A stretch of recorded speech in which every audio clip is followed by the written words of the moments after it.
So the next question for our conversation is, are there other strategies or things that IEP team leaders, as they kind of facilitate this whole process of gathering information, writing an IEP and getting it out to families, what are the things that you think that an IEP team leader can do to facilitate an IEP that does connect the dots? So some of those things are before the actual IEP. So before you're at the place of the meeting, or even afterwards and trying to write this all in some meaningful way, just like an author would do, I think one of the things that really gives an important message to our families and to our students is if we gather input from them in advance of the IEP.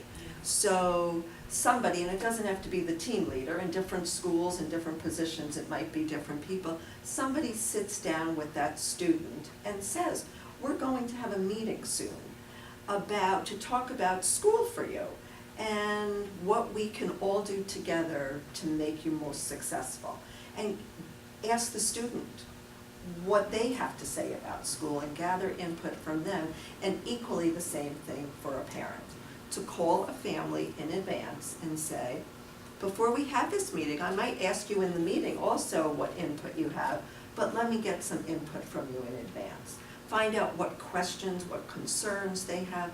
Really be interested in hearing from that parent so that when you walk into that team meeting, you can set the stage with everyone feeling like their input was valued from before you got in that room. So those are some of the first things that you would do before.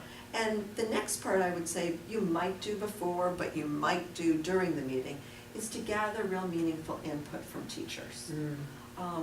Many times you can't get every teacher who works, especially from the secondary level, in the room at the same time, but to gather input from teachers and really hear how is the student doing in class, what are their areas of strength, where they're struggling, to find out what about the past IEP seems to be working, or what might we be looking at to do differently based upon the student's progress at that point. And while we're talking to teachers, and families also, I think to guide everybody to not use descriptors that might mean different things to different people. I think we all get caught up in our own jargon and our own way of describing things. But I might say, gee, your child is really disorganized. That may mean one thing to one person and another thing to another. It may be that they never take their papers from school, or the papers just stay in the backpack, or everything is just all over the place. So it means different things, and we need to know exactly what it means. So disorganized is a commonly used phrase. I think inattentive, not engaged. Those are descriptors that don't really tell us what it is that that child specifically looks like when they're in that room.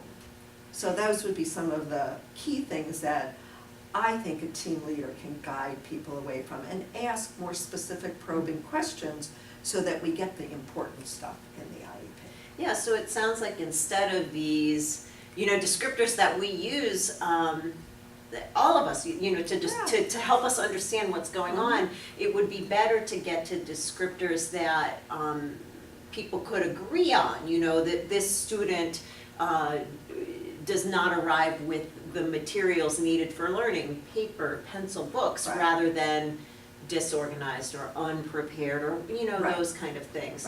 That would be, because then the goals would almost write themselves.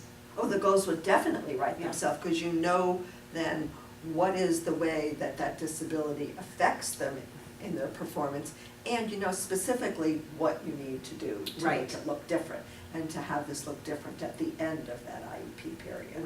Right, and how it will look different. Everybody can agree to that or not, know. And then what might each person working with the student need to do to facilitate that to happen. Oh, that's great.